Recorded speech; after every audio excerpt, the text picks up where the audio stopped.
ഒരു സൈറ്റ് സന്ദർശിക്കുമ്പോൾ കുടുംബം കൂടെ ഉണ്ടാവുന്നതിനല്ല വിമർശിക്കുന്നത്. അതിൻ്റെ ഒരു റിവ്യൂ മീറ്റിംഗ് നടക്കുകയാണ്. അവിടെ ഉദ്യോഗസ്ഥരിരിക്കുന്നു. അവിടെ നിലവിൽ ഒരു സാമ്പത്തിക കുറ്റകൃത്യത്തിലെ പ്രതി കൂടിയായ മുഖ്യമന്ത്രിയുടെ മകൾ ഇരിക്കുന്നു. അതൊരു പ്രശ്നമാണ്.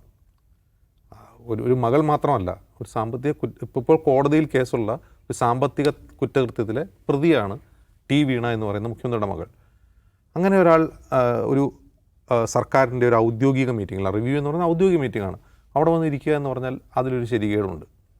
അത് ഒരു പബ്ലിക് പെർസെപ്ഷനെ സ്വാഭാവികമായിട്ടും സ്വാധീനിക്കുന്നൊരു സംഭവമായിട്ടാണ് എനിക്ക് തോന്നിയിട്ടുള്ളത്. അപ്പോൾ അത് ഒഴിവാക്കാമായിരുന്നു മുഖ്യമന്ത്രിക്ക്. അങ്ങനെ ഇപ്പം ഭാര്യയോടൊപ്പം പോവുക എന്നുള്ളപ്പോൾ ശരി, പക്ഷേ ഇത് മകൾ മാത്രമല്ല, സാമ്പത്തിക കുറ്റത്തിൽ പ്രതിയാണവർ. അത് കോടതിയിൽ നിൽക്കുന്ന കേസാണെന്ന് മുഖ്യമന്ത്രി തന്നെ പറഞ്ഞതാണ്.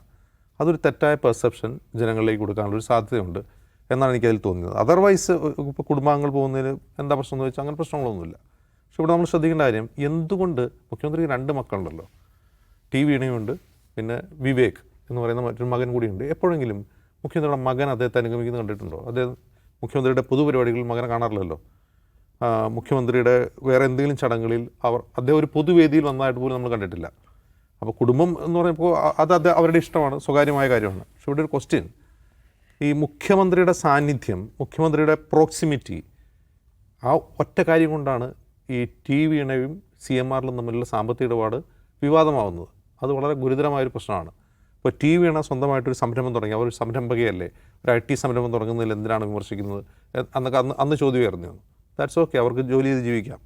പക്ഷേ മുഖ്യമന്ത്രിയുടെ മകൾ തുടങ്ങിയ എക്സാലോജിക് എന്ന കമ്പനി, ആ കമ്പനി എവിടെയായിരുന്നു, അതിൻ്റെ അഡ്രസ്സ് എന്താണ്, അവിടെ എന്ത് പ്രവർത്തനമാണ് നടന്നത്, ഏതൊക്കെ സ്ഥാപനങ്ങൾ ആയിരുന്നു അവരുടെ ക്ലയൻസ്, ആർക്കൊക്കെയാണ് അവർ ഈ സോഫ്റ്റ്വെയർ സേവനങ്ങൾ നൽകിക്കൊണ്ടിരുന്നത്, ഈ ചോദ്യങ്ങൾ കൂടി വരേണ്ട ഒരു സമയമാണ്. കാരണം CMRലുമായിട്ടുള്ള സാമ്പത്തിക ഇടപാടുള്ള പ്രധാനപ്പെട്ട പോയിന്റ് എന്ന് പറയുന്നത് ഇവരെന്ത് സേവനം കൊടുത്തു എന്നുള്ള ചോദ്യത്തിന് ഇനിയും മറുപടി ലഭിക്കാത്തതാണ്.